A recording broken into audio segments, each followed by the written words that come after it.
Many Indians can't prove their loved ones died from COVID.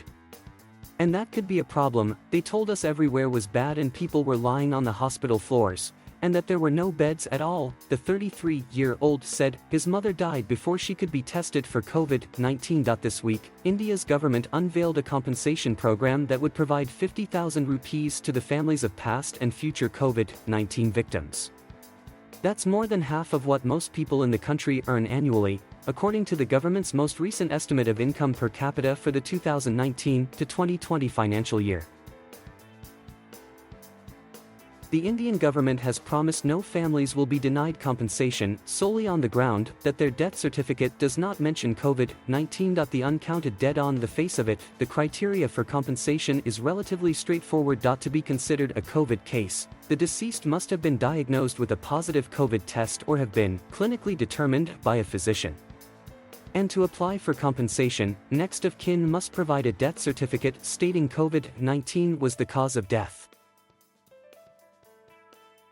But for many in India, these guidelines pose a massive problem. Even before the pandemic, India was undercounting its dead. The country's underfunded public health infrastructure means that in normal times, only 86% of deaths nationwide were registered in government systems.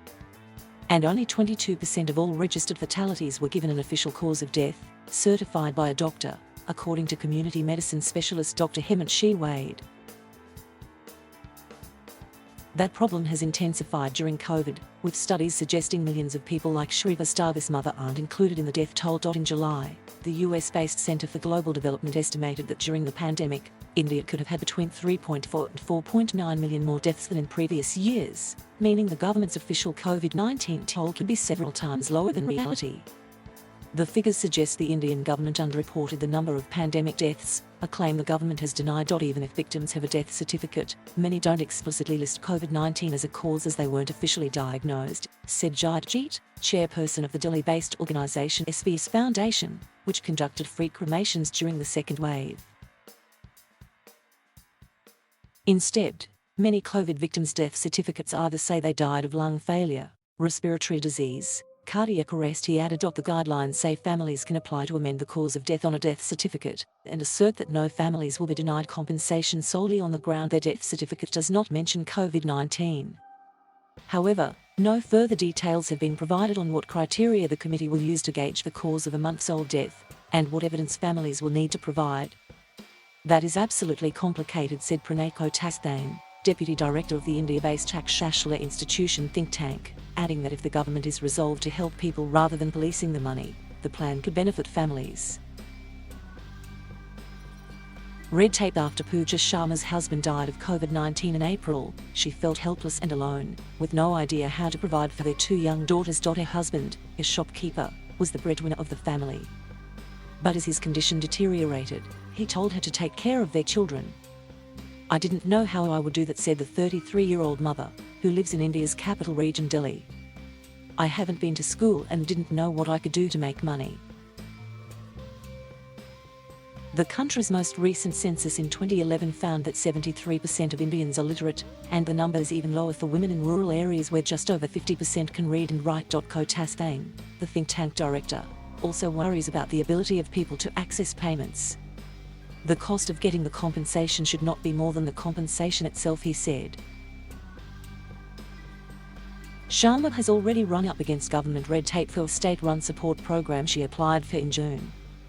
I filled out all the paperwork with the help of others. I went to government offices every day, she said. I haven't heard anything from them. I don't think that money will ever come through. I don't know if I will even get that sum of money, Sharma added. 50,000 rupees will not give me my husband back. My life will not be the same.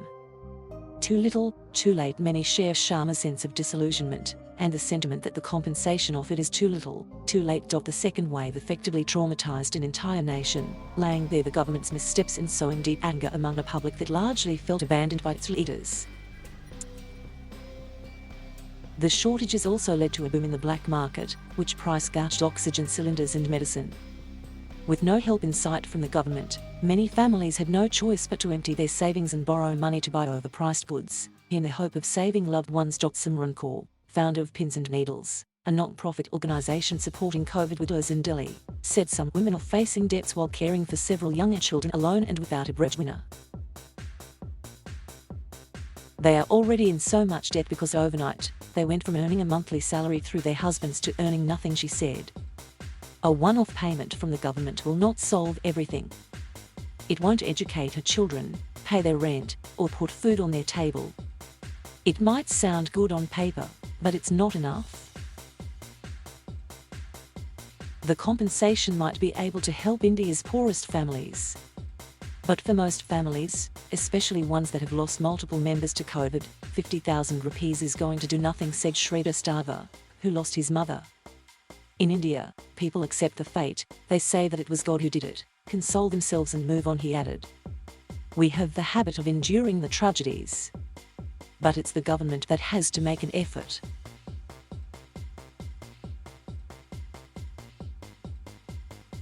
Thank you for watching. Please subscribe.